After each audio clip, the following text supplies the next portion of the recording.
है डॉक्टर वीर कीर्ति। मनेसिला। मनेसिला इसको कि रियलगार भी बोलते हैं। ये रेड आर्सेनिक है। ये उपरस वर्ग का द्रव्य होता है।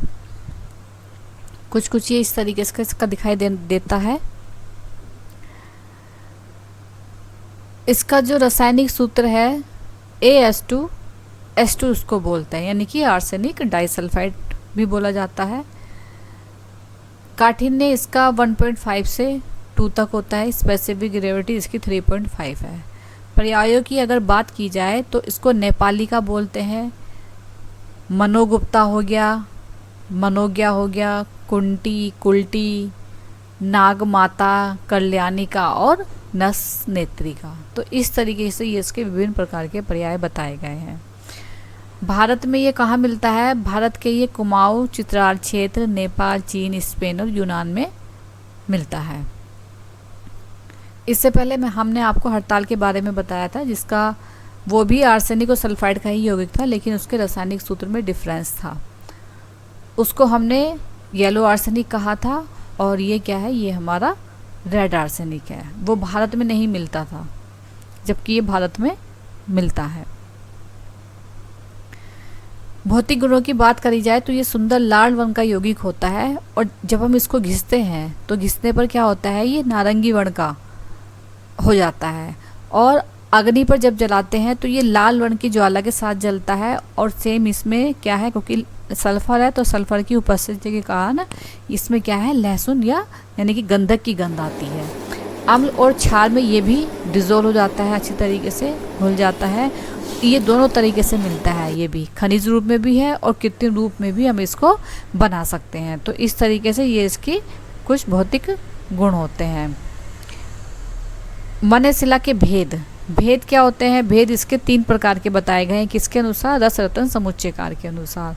कौन कौन से 3 भेद हैं? इसमें श्यामांगी है, कणवीर का है और खंडाख्या है। जो श्यामांगी होता है ये श्रेष्ठ है, यानी कि काली, लाल, किंचित पीत वर्ण की। जो कणवीर का होती है ये कुछ ताम्र वर्ण की, सरदस लाल वर्ण की होती है, चमकदार है और कैसा? पीलापन रहित होती है।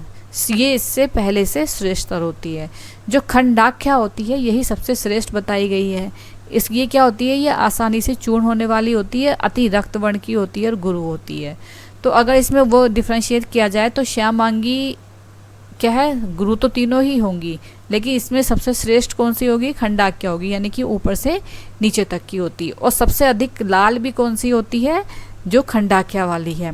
फिर उसके बाद थोड़ा सा पीलापन लिए हुए, फिर और क्या है? लाल और पीत वर्ण की। इस तरीके से ये होती है। अब अगर ग्राह्य मनेसिला की बात करी जाए तो ये कंकड़ पत्थर से रहित और कैसा? लाल कमल के समान, जैसे लाल कमल का वर्ण होता है उसके समान होती है। वजन में भारी होगी और कैसी होती है? चमकीली होती है। अब ग्राह्य, यानी कि अगर हम अशुद्ध रूप में मनसिला का सेवन कर ले तो उसके विकार क्या हो जाएंगे? उससे हो जाएंगी अश्मरी है, मूत्रकृश है, मंदाग्नि है और क्या हो जाएगा? मलबद्धता इसमें हो जाती है अशुद्ध रूप से मलेशिया का सेवन करने पर। इसलिए क्या ज़रूरी है? इसलिए हमें इसको शोधन करके ही यूज़ करना चाहिए। और शोधन के लिए क्या है? इसमें हमने यहाँ पर 3 विधि बताई हैं। एक तो क्या है? मनेसिला को अगस पत्र सोरस या फिर क्या है? आद्रक सोरस, इनमें से कोई भी हम द्रव्य ले सकते हैं। तो अगस पत्र सोरस या फिर आद्रक सोरस की क्या है? 7 भावना देने से क्या हो जाएगा? मनेसिला शुद्ध हो जाएगा। इसके अलावा क्या है? बिजोरा नींबू की भी 7 भावना देने से क्या हो जाएगा? ये मनेसिला शुद्ध हो जाएगा। और एक विधि और है, क्या है? चूर्णोदक, यानी कि चूर्णोदक में क्या करना है? सिर्फ 3 दिन तक इसको डुबो करके रखना है, तो उससे भी ये शुद्ध हो जाएगा।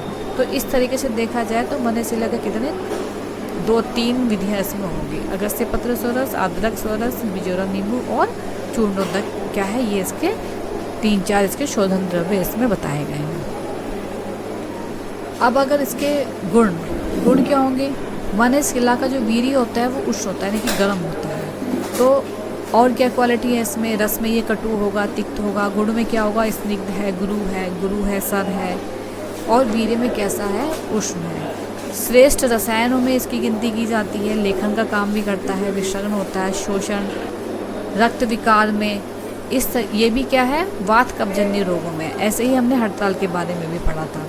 और इस तरीके से क्या है, विशेष रूप से कफज व्याधि जो होती है उसमें ये दिया जाता है। कफज व्याधि मोस्टली क्या हो जाती है, जैसे ये और भी है, जैसे श्वास है, कास है, अग्निमांद हो गया, क्षय है, इसके अलावा आना, कंडू, ज्वर, विषरोग नाशक, इस तरीके से विभिन्न प्रकार के विकारों में मनेसिला का प्रयोग हम करते हैं।